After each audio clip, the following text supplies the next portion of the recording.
Hello दोस्तों, कैसे हैं आप। आशा करता हूँ आप अच्छे और स्वस्थ होंगे। दोस्तों, पहले एक वीडियो मैंने बनाया था टर्मिनेशन को लेकर, यानी टर्मिनेशन लेटर क्या होता है, शॉकॉज लेटर क्या होता है और वार्निंग लेटर क्या होता है। उस वीडियो के बाद में मेरे पास में बहुत से कमेंट्स आए, बहुत से मेरे मिलने वालों ने मुझसे पूछा है कि सर थोड़ा सा इसे एलोबरेट कीजिए, थोड़ा सा हमें डिटेल में समझाइए कि आखिर ये टर्मिनेशन का प्रोसेस क्या होता है। क्योंकि बहुत सी बार देखा जाया गया है कि एक कंपनी के द्वारा इमीडिएटली यानी सेम डे ही बोल दिया जाता है कि आपको कल से नहीं आना है। जी हाँ दोस्तों, आपने भी बहुत सी बार आपकी कंपनी में आप काम करते हैं तो ये वर्ड किसी ना किसी एम्प्लॉय के साथ में आपने ज़रूर सुना होगा, आपने एक्सपीरियंस किया होगा कि सडनली बोल दिया जाता है कि आपको कल से नौकरी पर नहीं आना है। देखिए दोस्तों, ऐसा वही कंपनियां करती है जो इलीगल प्रोसेस अपनाती है। जो अच्छी कंपनियां हैं, जो रेपुटेड कंपनियां हैं, जो सारे रूल्स एंड रेगुलेशन फॉलो करती है, एम्प्लॉय फ्रेंडली कंपनियां होती है, वो ऐसा कभी नहीं करती है। अगर किसी कारणवश उन्हें एम्प्लॉय को निकालना भी पड़ता है, चाहे हो सकता है कोई फाइनेंशियल कारण हो या कोई दूसरा जो भी रीज़न रहा हो, तो वो बाकायदा उन्हें नोटिस देते हैं। अगर नोटिस नहीं भी दे रहे हैं तो नोटिस पीरियड का सैलरी देते हैं, तब जाकर एक एम्प्लॉय का एग्जिट होता है। लेकिन दोस्तों, मैं ना चाहते हुए भी मुझे कहना पड़ रहा है कि हिंदुस्तान में आज भी बहुत सी ऐसी कंपनियां हैं जो इमीडिएटली एम्प्लॉय को निकाल देती है।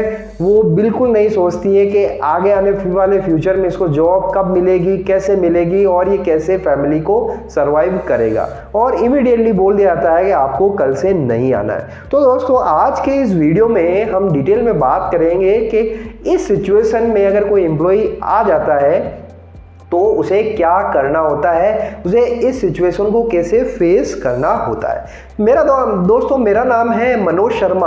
आप देख रहे हैं शर्मा जी हेल्प, जहां मिलते हैं आपको PF, ESI, labour laws, HR, job और बिजनेस के स्टडीज जो आपके और आपके मिलने वालों के लिए बहुत ही हेल्पफुल होते हैं।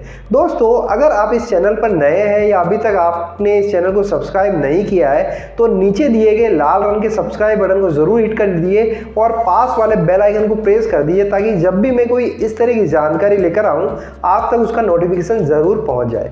वीडियो अगर आपको अच्छा लगे, जानकारी अच्छा लगे, तो आप लाइक ज़रूर करिए और अपने मिलने वालों के साथ में इसे शेयर करिए ताकि उनको भी इसकी जानकारी हो जाए। तो दोस्तों, दरअसल ये सिचुएशन तब होती है जब एक एम्प्लॉय का या तो परफॉर्मेंस लो होता है या किसी कारणवश वो जो है कंपनी के क्राइटेरिया में फिट नहीं हो रहा होता है। तभी जाकर कंपनी ये फैसला लेती है कि इस पर्टिकुलर एम्प्लॉय को अब हमें एग्जिट करना है, निकालना है। एक अच्छी कंपनी, जैसा कि मैंने बताया है, वो प्रॉपर प्रोसेस फॉलो करती है, बाकायदा आपको नोटिस देती है कि अब हम इसी कारण से आपके साथ में आगे नहीं कर पाएंगे, तो आपको 1 मंथ का नोटिस दिया जा रहा है या फिर आपको 1 मंथ की सैलरी दी जा रही है। लेकिन दोस्तों, बहुत सी कंपनियां ऐसी हैं जो ये प्रोसेस फॉलो नहीं करती है। दरअसल देखा जाता है कि दोस्तों, एक कंपनी में 2 कैटेगरी के एम्प्लॉयज़ काम करते हैं। एक तो पढ़े लिखे होते हैं और दूसरे जो कम पढ़े लिखे होते हैं। पढ़े लिखे तो होते हैं लेकिन बहुत कम पढ़े लिखे होते हैं और उनको इस तरह की जानकारी नहीं होती है।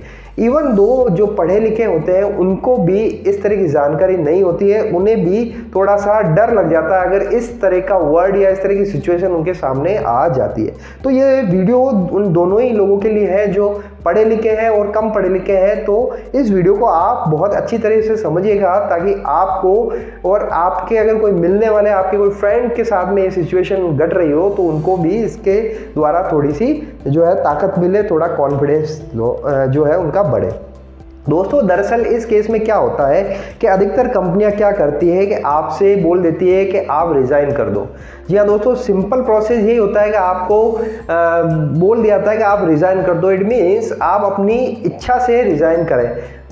फोर्स तो वो कर रहे हैं कि हम आपसे के साथ में आगे काम नहीं कर पाए, लेकिन आपको ही बोला जा रहा है कि आप रिज़ाइन कर दो, ताकि क्या है कि उनको लीगल जो प्रोसेस है वो फॉलो नहीं करना पड़े। और सिंपली आप रिज़ाइन कर देंगे और वो एक्सेप्ट कर लेंगे और रिज़ाइन के बेस पे आपका जो है एग्जिट प्रोसेस हो जाएगा। सिंपली आपकी जो भी सैलरी बनी है अभी तक की वो मिल जाएगी, पीएफ में जो पैसा मिला है वो मिल जाएगा, लीव इनकेसमेंट जो भी होता है वो आपको आसानी से मिल जाएगा। बस ये एक लॉस एम्प्लॉय को होता है कि उसकी सडनली जॉब चली जाती है और अगले ही दिन से वो बेरोजगार हो जाता है और उसके हाथ में कुछ नहीं होता है, और नई जॉब लगने में हो सकता है उसे 1 महीना लगे, 2 महीना लगे, कितना समय लगे इसके बारे में कोई बता नहीं सकता। लेकिन दोस्तों इस केस में क्या होता है कि एक्चुअली तो ये एक टर्मिनेशन हो रहा है। अगर आपको सडनली बोला जा रहा है कि आप कल से मत आइए तो एक तरह से ये टर्मिनेशन है। तो इस केस में अगर कंपनी आपको नोटिस पीरियड का नहीं बता रही है या नोटिस पीरियड की सैलरी नहीं दे रही है, तब आप उनसे कहिए कि मुझे आप टर्मिनेट करिए। जी हाँ दोस्तों, आप टर्मिनेशन लेटर मांगिए, क्योंकि आपको वो टर्मिनेट कर रहे हैं, ना कि आप रिजाइन कर रहे हैं। और आपको वो कंपनी इस तरह से डराती है, धमकाती है कि आप रिजाइन कर दीजिए वरना आपका ये इस तरह से प्रोसेस हो जाएगा, आपको बहुत मुश्किलों का सामना करना पड़ेगा, हम आपको टर्मिनेट करेंगे तो आप आगे वाली कंपनियों में ब्लैक लिस्टेड हो जाएंगे, आपका करियर खराब हो जाएगा। लेकिन दोस्तों मैं आपको बता दूं ऐसा नहीं होता है। अगर एक अच्छी कंपनी है, एक लीगल कंपनी है जो पूरा प्रोसेस फॉलो करती है, वो बाकायदा आपको नोटिस जरूर देगी, बिना नोटिस के वो आपको एग्जिट नहीं करेगी। हाँ, अगर आप प्रोबेशन पीरियड में तो बात अलग है, क्योंकि प्रोबेशन पीरियड की जो टर्म एंड कंडीशन है वो अलग होती है। जब आपको एक अपॉइंटमेंट लेटर दिया जाता है तो उसमें सारी चीज़ें मेंशन होती है कि एक प्रोबेशन पीरियड में है, आप 6 मंथ का प्रोबेशन पीरियड है, तो उस दरमियान में एम्प्लॉई और एम्प्लॉयर दोनों एग्जिट कर सकते हैं अपनी इच्छा से।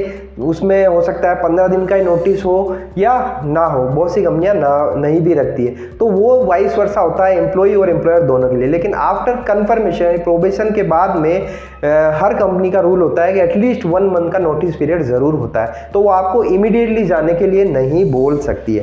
तब अगर आपको कंपनी के किसी के द्वारा फोर्स किया जाता है कि आप कल से मत आइए, तब आप उनको बोलिए कि सर आप मुझे टर्मिनेट करिए, आप मुझे टर्मिनेशन लेटर दीजिए। लेकिन दोस्तों आप मान के चलिए वो आपको टर्मिनेट नहीं करना चाहेंगे, क्योंकि इसमें क्या होता है कि कंपनी को एक लॉन्ग प्रोसेस फॉलो करना होता है, क्योंकि टर्मिनेशन का प्रोसेस बहुत लंबा है। आपको पहले वार्निंग लेटर दिए जाते हैं, सोकोस नोटर लिए जाते हैं, उसके अगेंस्ट में आप रिप्लाई करते हैं, उसके वो संतुष्ट होते हैं या नहीं होते हैं, आपके ऊपर जो है चार्ज फाइल होते हैं कि आपने ये नुकसान किया या ये आपकी वजह से ये प्रॉब्लम आ रही है, तो आपके विरुद्ध एक चार्जशीट पेश होती है, सस्पेंशन आपके ऊपर लागू होता है और आप सस्पेंशन में चलते हैं, उसकी इंक्वायरी होती है, एक लंबा प्रोसेस है। सस्पेंशन में भी कंपनी को पैसा देना पड़ता है जबकि आप काम नहीं कर रहे होते। तो दोस्तों इसीलिए एक जो कंपनी होती है, जो इलीगल कंपनी है, जो गलत तरीका प्रोसेस फॉलो करती है, वो टर्मिनेशन भी नहीं करना चाहती है और आपको बस डरा धमका के रिजाइन करवा के आपको अगले ही दिन से मना कर देती है। तो उस केस में दोस्तों आप कंपनी को बोलिए कि आप मुझे टर्मिनेट करिए, तो वो नहीं करेंगे, क्योंकि उनको भी मालूम है कि टर्मिनेशन का प्रोसेस बहुत लंबा है, बहुत ही पेचीदा है। अगर इसको फॉलो किया जाए तो बहुत ही लंबा प्रोसेस है, उसमें कंपनी का नुकसान होता है। लेकिन आपको डरा धमका दिया जाता है, आपको ये बताया जाता है कि आप ब्लैक लिस्टेड हो जाओगे आगे आने वाली कंपनियों में और आपका करियर खराब हो जाएगा, और इसी वजह से एक एम्प्लॉई डर के मारे रिजाइन कर देता है और चला जाता है, और फिर बाद में जब उसको जॉब मिलती है तब मिलती है, तब तक वो परेशान होता है। दोस्तों अभी तक के रूल के हिसाब से, जो अभी इंडियन जो कानून है, लॉ है, as per IDF industrial dispute act, उसके अनुसार आपको सडनली कोई भी कंपनी टर्मिनेट नहीं कर सकती, आपको नोटिस पीरियड देना ही पड़ेगा कंपनी को। प्रोबेशन की बात मैं नहीं कर रहा हूँ, प्रोबेशन के बाद में जब आप एक कंफर्म एम्प्लॉय हो जाते हो तो आपको बाकायदा नोटिस पीरियड की या तो सैलरी मिलेगी या फिर आपको प्रोबेशन पीरियड में काम करने का समय मिलेगा ताकि आप दूसरी जॉब ढूंढ लें। दोस्तों अभी तक का कानून इसकी इजाज़त देता है कि आपको कोई भी कंपनी इमीडिएटली नहीं निकाल सकती है, और अगर आपको निकालती भी है तो आप उस से टर्मिनेशन लेटर की मांग कर सकते हैं, जिसके अगेंस्ट में आप जाकर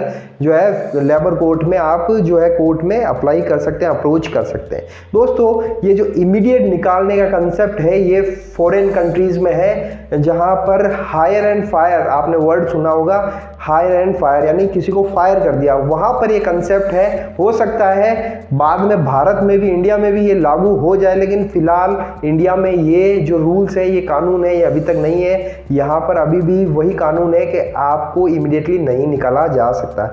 हो सकता है फ्यूचर में ऐसा आ जाए, लेकिन अभी तक ऐसा नहीं है। देखिए दोस्तों, अभी भी इंडिया में हायर एंड फायर जो है इलीगल है। अभी भी कंपनियां कर रही है, बहुत सी कंपनियां करती है जो इलीगल कंपनियां होती है, जो प्रोसेस फॉलो नहीं करती है, वो इस तरह का प्रोसेस करती है और एक एम्प्लॉय को डरा धमका के वो रिजाइन करवा के कंपनी से निकाल देती है। दोस्तों, अगर आप एक कंपनी से जबरदस्ती निकालते हैं तो उसे टर्मिनेशन लेटर ज़रूर मांगे। अगर आप सही हैं, आप राइट हैं, आपने कुछ गलत नहीं किया है, हो सकता है परफॉर्मेंस की वजह से या कुछ कंपनी के इंटरनल जो भी प्रोसेस उसकी वजह से आप फिट नहीं हो रहे हो, तो उसका एक प्रोसेस होता है। सिंपल एक नोटिस पीरियड देना, क्योंकि आप भी एक फैमिली लेके बैठे हैं, आप एक परिवार लेके बैठे हैं, वो आपको भी अपना परिवार देखना है। तो एक अच्छी कंपनी कभी भी, भले ही आप कितना भी सिचुएशन कंपनी में आई हो, फेस हो रही हो, लेकिन एक एम्प्लॉय फ्रेंडली होना बहुत ज़रूरी है। तो आप यही करें कि कंपनी से टर्मिनेशन लेटर की मांग करें और रिज़ाइन ना करें। अगर आप सही हैं तो रिज़ाइन नहीं करें। और अगर वो आपको बोले कि आप कल से मत आना, तो दोस्तों आप एक काम करिए कि अगर जो भी आपको बोलता है, चाहे HR डिपार्टमेंट से बोले या आपके HOD बोले कि आपको कल से नहीं आना है, तो आप क्या करें कि पर्टिकुलर उस एम्प्लॉई जो जिसने आपको बोला है उसके नाम पे एक आप लेटर ड्राफ्ट करके मैनेजमेंट को ज़रूर डाल दें, ताकि मैनेजमेंट को आपकी तरफ से एक रिकॉर्ड में हो जाए कि सर मुझे सडनली आने से मना कर दिया, मेरे लिए गेट बंद कर दिया गया है और मुझे पर्याप्त रीज़न नहीं बताया गया, नोटिस पीरियड भी मुझे नहीं सर्व किया गया, ताकि आपके पास में एक रिकॉर्ड रहे। फ्यूचर में अगर आप किसी केस के लिए आप लेबर कोर्ट में जाएँ या कोर्ट में जाएँ, तो अगर आप और उसका एक कॉपी ज़रूर रखें। स्पीड पोस्ट से आप कर सकते हैं या फिर कंपनी में भी आप देकर रिसीव ले सकते हैं। अगर रिसीव नहीं मिलती है तो आप स्पीड पोस्ट से करिए और उसकी जो रिसिप्ट आती है वो आप एक कॉपी अपने पास ज़रूर रखिए, उसके ऊपर चिपका के अपने पास रखिए, ताकि फ्यूचर में आपको उसकी ज़रूरत पड़ सकती है। और आप देखिए दोस्तों, होता क्या है, अगर आप डर के मारे आना बंद कर देते हो तो फिर आपने ना तो रिज़ाइन किया है और ना आपको टर्मिनेशन मिला है, तो आप एब्सेंट होना चालू हो जाते हैं और आप आना बंद हो जाते हैं, तो वो रिकॉर्ड में हो जाता है कि ये एब्सेंट चले आ रहे हैं, इस वजह से हमने इनको टर्मिनेट किया, निकाल दिया गया। तो आप ऐसा ना करें। अगर आपको मना कर दिया गया है कि आप कल से मत, आप एक चीज़ ज़रूर करिएगा, आप कंपनी के मैनेजमेंट को एक लेटर लिखिए कि सर मुझे इस तरह से आने से मना कर दिया गया है, तो आप इसके बारे में उचित कार्रवाई करें। तो दोस्तों, मैनेजमेंट ज़रूर आपके पक्ष में फैसला लेगा, चाहे जो भी हो, आपसे बातचीत करेगा, आपके बारे में जो भी उनको सॉल्यूशन लेना है, चाहे आपको अगर उनको निकालना ही है तो आपको नोटिस पीरियड सर्व करवाया जाएगा या आपको 1 महीने की या जो भी आपका नोटिस पीरियड है उसकी सैलरी आपको दी जाएगी, ताकि आप 1-2 महीने तक अपनी फैमिली को सर्वाइव करवा सकें। तो ये एक प्रोसेस होता है दोस्तों, आप ज़रूर से इसको ध्यान रखिए। सडनली आपको बोला जाता है तो आप रिज़ाइन ना करें, आप ज़रूर टर्मिनेशन लेटर मांगिए। ये ज़रूर मैं बता रहा हूँ दोस्तों, कंपनी आपको टर्मिनेशन लेटर नहीं देगी, क्योंकि उनको भी मालूम है कि अगर टर्मिनेशन करेंगे तो लंबा प्रोसेस है, कोर्ट कचहरी का मामला है, चार्जशीट फाइल करना, सस्पेंशन बहुत लंबा मैटर है, उसमें कंपनी को भी अननेसेसरी आना जाना होगा, बहुत लंबा प्रोसेस हो जाता है। तो दोस्तों, आप समझ गए होंगे कि हमें अगर इस सिचुएशन में फंस जाते हैं तो सिंपली अगर आप कंपनी नोटिस पीरियड आपके लिए बोल रही है तो वेल एंड गुड है, क्योंकि देखिए वो कंपनी में भी कई बार सिचुएशन आ जाती है कि कंपनी को इससे स्ट्रॉन्ग डिसीजन लेने पड़ते हैं, लेकिन उसका एक लीगल तरीका, एक मानवीय जो हम कह सकते हैं एक वो गुण होना ज़रूरी है कि एक एम्प्लॉय को कंपनी एक मानवता की नज़र से देखे, वो उसको फैमिली के तौर पर उसको सर्वाइव करने के लिए कुछ मुआवजा या एक नोटिस पीरियड का अमाउंट ज़रूर दे। तो दोस्तों, इस वीडियो के माध्यम से मैं यही समझाना चाह रहा था कि आप अगर इस तरह की सिचुएशन में फेस कर रहे हो या आपका कोई फ्रेंड फेस कर रहा है तो उनसे आप ज़रूर ये शेयर करें ताकि उनको इसकी जानकारी मिल जाए। अगर दोस्तों आप को टर्मिनेट भी कर दिया जाता है तो आप अगर लेबर कोर्ट में अप्रोच करते हैं तो बहुत सी बार क्या होता है कि जो लेबर कोर्ट होती है वो एक वर्कर के फेवर में ही फैसला सुनाती है, और उस केस में क्या होता है कि आपने जब से आपको टर्मिनेट किया या निकाला गया है तब से लेकर जब तक आपका केस फाइनल होता है तब तक का आपको सैलरी भी जो है लेबर कोर्ट दिलवाती है कंपनी से विथ इंटरेस्ट। बहुत सी बार इंटरेस्ट के साथ में भी दिलवाती है, चाहे 2 साल हो या 3 साल आपका केस चला हो, तो वो आपको बाकायदा बैक ईयर्स का भी वेजेस जो आपकी सैलरी है वो मिल जाती है। तो इसलिए कंपनी भी नहीं चाहती है कि हम ऐसा करें, टर्मिनेट करें, तो वो सीधा सा रास्ता यही अपनाती है कि आपको डरा धमका के रिज़ाइन करवा देती है और आप कर देते हैं और फिर आप पछताते हैं कि अब मैं जॉब नहीं है। तो उस केस में कंपनी अगर अच्छी है तो वो आपको सडनली नहीं निकालेगी, नोटिस पीरियड ज़रूर देगी। और अगर ऐसा करती है तो आप रिज़ाइन ना करें, उनसे टर्मिनेशन लेटर मांगे। मैं आपको लिख के देता हूँ दोस्तों, आपको कोई भी कंपनी ब्लैक लिस्ट नहीं करेगी फ्यूचर में, कोई नहीं करने वाली है। ये सब कुछ डराया धमकाया जाता है। तो दोस्तों आई होप आपको इस वीडियो से ये जानकारी ज़रूर मिल गई होगी कि अगर इस सिचुएशन में कैसे आ जाते हैं तो कैसे फेस किया जाए, कैसे इसको जो है सिचुएशन को हैंडल किया जाता है। तो दोस्तों अगर आपको फिर भी कोई डाउट है, कुछ और जानकारी आपको चाहिए तो कमेंट बॉक्स में ज़रूर पूछिए। मैं इस तरह के वीडियोस लेकर आता रहूँगा ताकि आपको इस तरह की सिचुएशन फेस करने का हौसला मिले, कॉन्फिडेंस मिले। कमेंट ज़रूर करिए आपकी सिचुएशन जो आप फेस कर रहे हैं, मैं उनका आंसर देने की पूरी कोशिश करूँगा। तो फिर मिलते हैं एक नई जानकारी में, एक नए वीडियो के साथ में। तब तक के लिए अपना ख्याल रखिएगा। Thank you very much.